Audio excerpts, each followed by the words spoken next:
This is the Stratos DB50. That DB stands for Dutch built. They may be built in the Netherlands, but it's not made of metal. It's got a GRP hull, carbon fibre superstructure. There was no budget when they designed this boat. They wanted to exceed super yacht quality. They described it to me as a pilot boat disguised as a Rolls Royce. They said they wanted to build the best 50-footer that's ever been made. That's some serious hype. Let's see if it lives up to it. I'm Jack Haines. Welcome to YachtBuyer.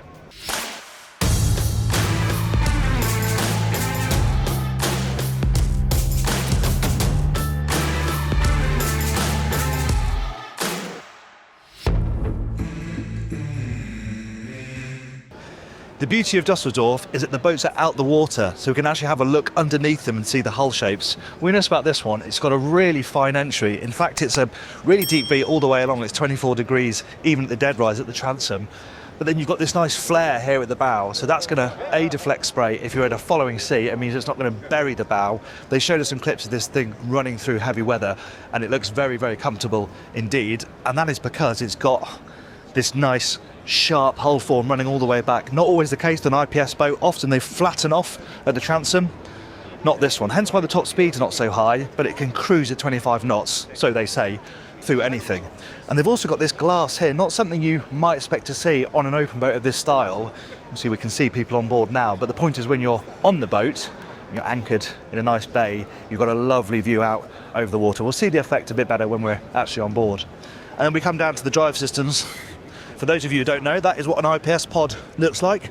So you've got two of those. Obviously you've got the forward-facing, counter-rotating propellers, and they'll pivot. And that's what allows you to use the joystick to move the boat, twist it, move it sideways. It doesn't include the bow thruster. It's literally just using those pods to maneuver the boat. And the props are designed to go through the water more cleanly than they do with a shaft drive boat. Moving further aft, see how far this platform extends. The platform is part of the hull. It's not a separate piece of equipment. You can see that's the platform mechanism there, and these are the hump-free blades. I'll talk about those quite a lot on sea trials as well. The blades actually come down, deflect the water, and that's how they tilt the boat in whichever direction they deem it needs to go to make the ride as comfortable as possible. Anyway, that's enough of the techie stuff. Let's get on board and have a look around. They've packed a lot even into this area. I mentioned that they wanted the platform to be part of the hull, so they've used this HB Technic system so it slides down the transom rather than popping out and detaching. You can stop it along its travel as well, so it's nice that you can perch here, feet in the water, sit and paddle. It will also carry a tender, strong enough to do that. And here on the port side, separate to the platform, you've got the passerelle, but it's more than just a passerelle. Obviously, it doesn't just extend out. It drops down to the water to create a staircase, and up as well, so it can get you onto the quayside. Heading up to the cockpit, look at this here. How beautiful is all of the stainless steel work, which is also clearly the mooring gear. I love the way the fair leads have been integrated into the haunches here. You've got your winches as well, so you can tighten your lines easily if you're moored stern to. And then you have this enormous sun pad, and it's more than just a sun pad. Underneath there's storage for 4 sea bobs, and it's also access to the engine room. We're going to go through all of that later on the tour because I want to keep moving into this really, really beautiful cockpit. Carbon fibre everywhere, most importantly overhead. It took them a year alone to design the hardtop, and because it is carbon fibre, this enormous structure, including 2 sunroofs, is only 240 kilograms. So it's keeping the centre of gravity as low as possible, really important when it comes to the handling out on the water. And it's overhead what is a lovely seating area. I really like how comfortable these seats are. Okay, when you're leaning back, you're a little bit far away from the table, but it is a lounging space and not just a dining space. It functions really well in both guises. Obviously, it's set up as a dining table here, carbon fibre even inset into the table, and this adjusts, so you can drop it right down to create another sun pad, because as I mentioned, this is a sunroof, so it's independent from the forward one. You can slide this back and open it up to the elements and give yourself 2 sun pads back to back effectively. Practical stuff is important, obviously. So down here we've got the fuel and water fillers. You've got them on both sides. There is a little lip to stop drips, but there's no drain, so you will have to clear up any spillages yourself, but at least it's not going to run down onto the decking. And the other thing is, we see the windows here. We saw those from outside, but the point is, you're not getting the best of it here, but if you're out on the water and you're having lunch, you can glance down to your left and you're connected with the water. I like that feature. Note as well how you can see the backlighting set inside the carbon fibre handrails. This runs all the way forward and aft, so you can see how high they are. It feels lovely and safe, and just holding this, it feels lovely. Let's continue forward where we arrive at the wet bar. Centrally mounted, so if you are here at the galley, this is all hidden away, but this lid splits and clips up. That's the grill piping up. But yeah, if you are cooking, you're looking back over the boat. You're able to interact with people who are sitting down there at the dinette. You've got some food prep space here, obviously the sink in the middle, and then your Kenyan grill. Cooling space is pretty good as well. Deep Vitafrigo drawers. You've got 2 of those, and then you've got an ice maker right down here as well. Just a bit of storage here, and separate cooling for your champagne, which also is backlit, which is really rather nice. And look at these seats. You get a great impression here. For them, the carbon fibre weave, they look great, don't they? And it's a wonderful Helm Station. As well as developing this hardtop, taking their time to do that, they've even taken the time to design their own seats. They could not find a seat style they wanted. So not only do they design these themselves, they build them as well. These are not off the shelf. And what a neat system this is. That's your seat. That's your bolster / leaning post, and I love that 4 people can sit facing forward and enjoy the ride, but this is the seat I would want.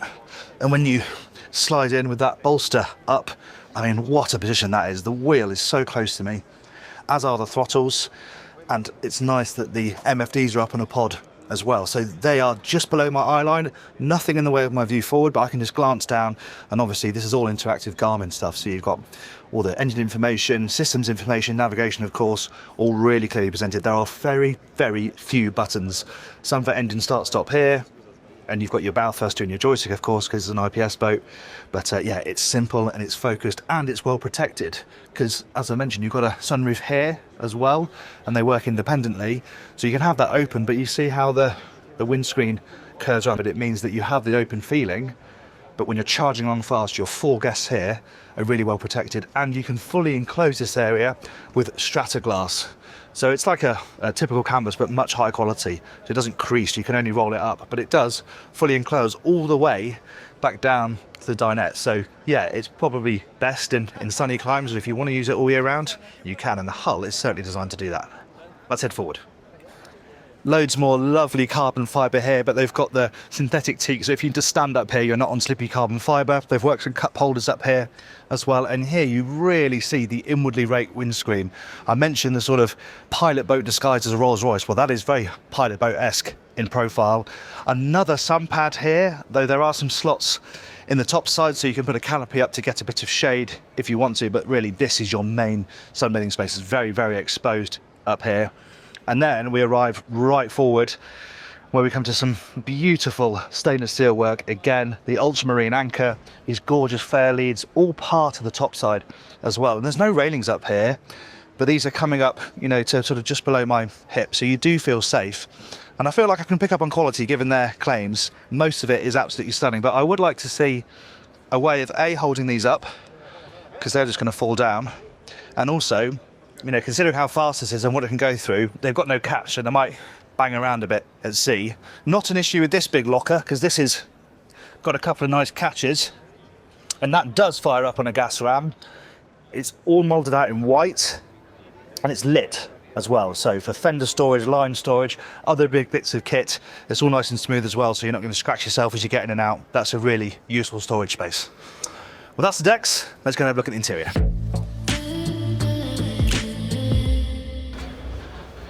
Moving downstairs, if you want to get an idea of how solidly built this boat is, let me close that door and just hear how quiet it becomes. We've got the buzz of the show outside, but it's like you're in a missile bunker. There is no sound coming in at all, and that bodes well for when you're sleeping down here. Now this is an open plan arrangement. The table right forward, of course, has a carbon fibre finish, but that will drop down to create a berth if you want it to. But you've also got a berth permanently set up down there, which is nice. It's not really a galley, so to speak, but you've got a sink, there's a top loading fridge, and there's a bit more storage in a bin underneath here. The key thing is headroom is really, really good. It doesn't feel cramped down here, plenty of space to move around, and you've got windows all the way around the perimeter, so even down here I've got a bit of a view out, and there's glass above me there's a skylight as well for natural ventilation, so it doesn't feel too dark down here. And importantly, it's got a really nice bathroom. Often this will be just used as a day boat, so having a good bathroom is crucial. So you've got facilities in the day, headroom is maintained in there, and it is big enough that you've got a separate shower cubicle and, of course, the carbon fibre toilet. The nice thing about this arrangement is there is always a bed ready to go. You don't always have to be converting the bed when you want to go to sleep. As a couple, you've got your living space and your sleeping space, and you're sorted. It's not particularly private if 4 people are sleeping on board, but it's not really that type of boat. Again, the finish is gorgeous, the leather work running up the sides here. You've got storage integrated on both sides. Bed is really comfortable, it's a decent size. You're clambering forward and aft to get in and out, but you have got sockets and light repeaters and reading lights up there, and a control screen so you can control lighting, climate control, that sort of stuff, all from bed. So yeah, I mean, it's an occasional sleeping space, but it's a pretty comfortable one. These rise independently, but underneath both of them are really deep bins. As I said, big enough to store 2 sea bobs in each one, and you've got a socket in there so you can charge them. And there's a compressor as well, so if you've got stand-up paddle boards or you want to help inflate the tender tubes, you can do all that from back here, and it's all neatly tucked underneath. And then underneath that, this whole thing lifts up to reveal the engine. Now, you may not want to open this big hatch out at sea. There is another access point through the seating underneath the dinette, but if you're doing servicing work within the marina, this is great. Easy to drop down here, natural light comes in, ventilation, so if you're working down here, it's pretty comfortable, and there's plenty of space around these IPS 800s. They're 600 horsepower per side. It's a little bit of a clamber to get outboard, but it's easy enough to do, and you've got good access to the pods as well. The Seakeeper is mounted in the middle, there's nothing on top of it, so again, if that needs servicing, that should be pretty easy. And the other thing to bear in mind is the redundancy they've built in down here. So there's sort of 2 of everything, like fuel filters, raw water, straining. They've really thought about redundancy and backup. If you have issues when you're out on the water, you should be able to switch across to another system and carry on going. Things like having, clear panels underneath here. So just to, by eye, inspect the bilges and this equipment down here, I don't have to be lifting up panels. The other thing they've got, aside from the generator, is a big battery bank, big enough that you can run all systems, including the Seakeeper and air conditioning, for 7 hours without having to fire up the Jenny, which is quite nice. Setting out to build the best 50-footer ever is quite ambitious, and there's certainly some serious boat building know-how that's gone into this thing. There is, of course, only so much you can tell from a static stand at a boat show. Yes, the quality rings out. They've clearly spent time on lots of little details on making sure it feels like a quality product, but the only real way to test that is out on the water, which they've promised us we can do later in the year. So subscribe now to make sure you don't miss the sea trial video. I cannot wait for that one. Thank you very much for watching that tour of the Stratos DB50. I hope you enjoyed it. Please give it a like if you did. It reminds me a little bit of the Lamborghini yacht, which we have sea trialed. I'll put that video for you up here. If you'd like to subscribe to YachtBuyer, you can do that by clicking up there. Thanks again for watching. I'm Jack Haines. This is YachtBuyer.